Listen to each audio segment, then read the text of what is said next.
Hey guys, I thought we would talk a little bit of tree identification today. I have been into tree identification and plant identification ever since I was probably in about 4th grade, when our 4th grade teacher used to take us on the nature trail behind the school, and she would bring manuals and show us different ways of identifying trees and identifying plants. Being that we're talking about trees today, I'm just going to give some simple ways to identify trees. I'll show you how we could use our field manuals and just show you maybe something different that you can do when you're in the woods or you're in the park or even in your yard, just to have some fun and identify trees and be comfortable with your surroundings and be able to maybe give some uses for those trees. The Peterson's guides and this Trees of New York field guide, they're very similar in how the identification process goes. The way that I like to start, and they usually will tell you the same thing in these manuals, is identifying whether a tree is a conifer, which is an evergreen, like pines and spruces, they have needles. Or if a tree is deciduous, which means that their leaves actually fall off in the fall. That's the main thing we're going to start identifying. We're going to start the identifying process in that way. Is it a conifer or is it deciduous? Once we identify that, then we're going to want to know the leaf, or, well, the leaf type. The leaf type for conifers is going to be needles. And then once we identify that, we're going to want to know if it's a single needle or if it's a group of needles that all come out of one point on the tree. As far as the deciduous trees, there's simple leaves, which are going to be basically your simple shapes. So it's going to be leaves that are diamond shaped, maybe. They don't have the ridges and the grooves and maybe the teeth on the leaves that some of the others do. There's also going to be compound type of leaves. If you have little leaflets coming out of one stalk, that's going to be a compound leaf type. Once we identify the leaf type, and I'm going to give you examples. We're going to go through and I'll give you some examples here. I'm going to show you some trees around and we'll go through the identification process. But once we identify the leaf type, then we're going to want to know the leaf pattern, or how the leaves are set on the stalk. So there's the way that it comes out that's opposite. They're exactly on the opposite side from each other. And there's alternate. So they're alternating. They're not coming out on both sides at the same spot. They're kind of alternating. And that's pretty much where I start. Outside of that, other things can be identified through your manuals. And without further ado, let's get to it. Let's start to identify some trees and see what we can do, guys. Okay guys, we are going to identify this big old tree in the yard right here. So let's start with the leaves.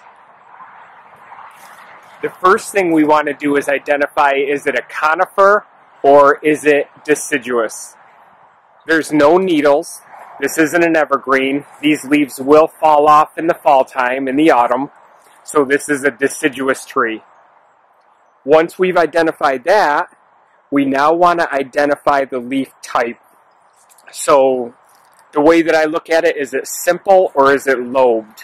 And this is just a simple leaf shape. You know, there's no lobe to it. It's just a simple straight shape there. Almost like a lily pad shape. So we know it's deciduous. We know that it's a simple leaf. What we want to look at now is the leaf attachment and how it's attached. So if we look at this here, see where the leaves are coming out? They are not across from each other. Okay? They alternate. Can you see that okay, guys? See that alternate pattern?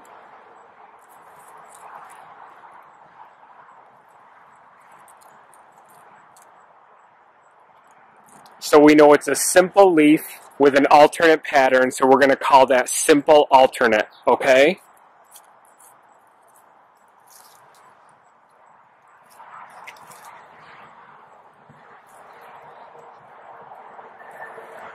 So what I could do is I can go to my field guide here, and in the very beginning,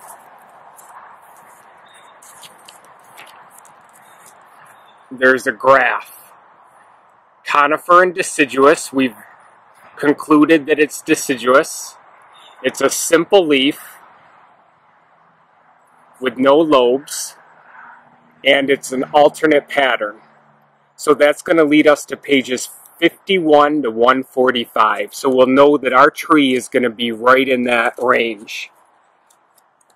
And I do know, just so I don't have to go through every single page, I do know that this is an American basswood. Tilia americana is the Latin phrase for this tree. American basswood. So we see up here in the corner, it's a simple leaf with an alternate pattern, so simple alternate. And then how I'm going to also look, there's different ways you can tell, but we could identify the leaves this way. And then it also gives the bark, the flower, and the fruit. Now this time of year, there's not many flowers or fruit on the trees. I think I can show you an example of the fruit here in a second. Let's go over here. Yep, right there.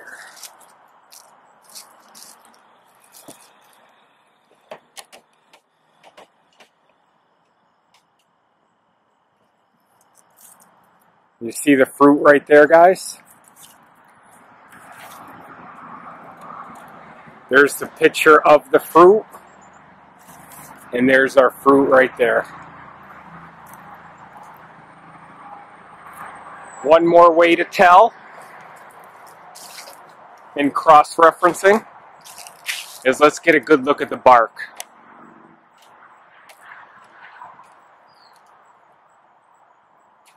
You see that beautiful bark right there? Here comes the book. It shows the bark. Okay? And then there's our bark right there. So American basswood. A couple things that I love about this tree, if we were to give two uses for each of these trees, one is the bark itself. The bark itself is phenomenal. Let's see if I can grab a piece here.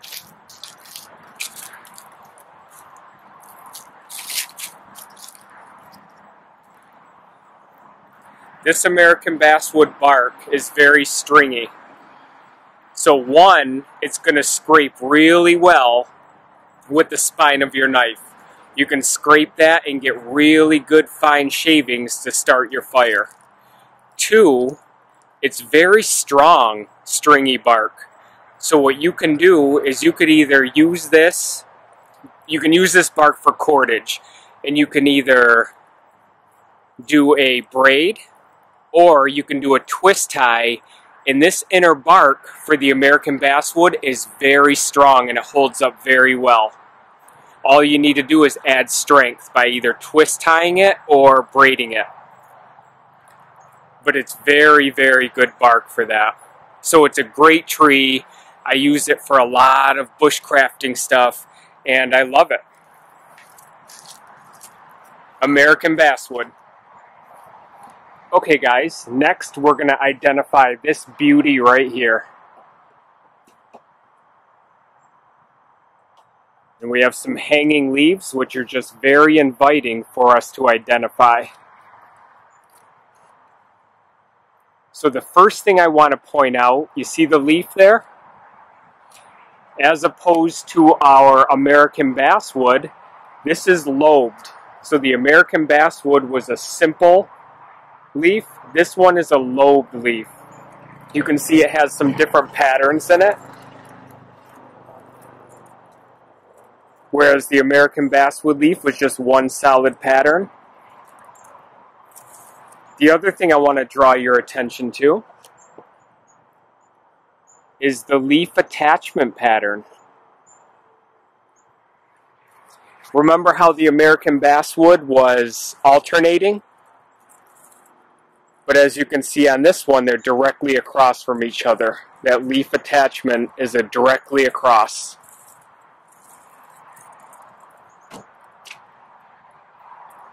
So this one is going to be a lobed opposite. Lobed leaf, opposite attachment pattern. So once we know that about the tree, all we need to do is go back to our guide and go to our graph right here. So lobed opposite is going to lead us to 147 to 161. And once we flip over there,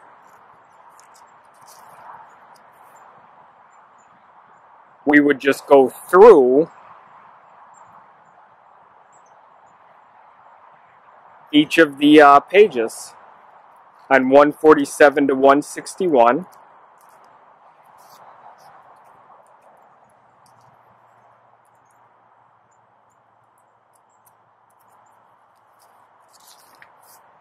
Although, to save you from me going through it, I can tell you that this tree is a sugar maple, or Acer, or Acer saccharum would be the Latin phrasing. So lobed leaves, opposite, lobed opposite. There's our leaf down here in the corner. Then you see the pictures. You could match up the leaves. See, there's the picture of the leaf. And there's our leaves.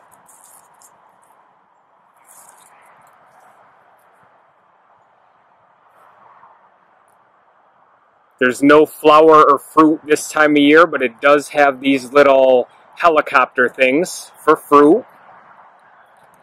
And as far as the bark, let's get a close-up of the bark here.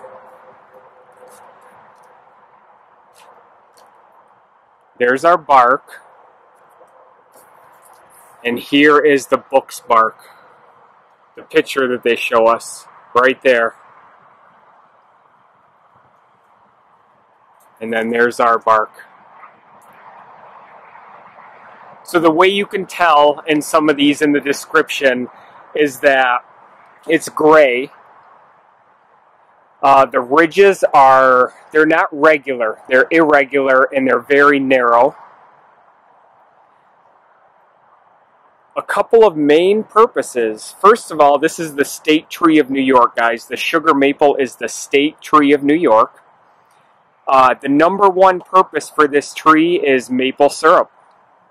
Many people make maple syrup out of this tree. They tap out the maple syrup and then they process it. So that is number one in New York State for this tree right here, for the sugar maple. Number two for this tree is maple is a very hard wood. And you might know that maple is used to construct hardwood flooring, kitchen cabinets, many different type of construction or home uses for maple being such a hard wood. So maple floors, maple cabinets, things like that. So your two main purposes of this is the maple syrup factor, and second is the building factor with this extremely hard wood. So that's our sugar maple, guys.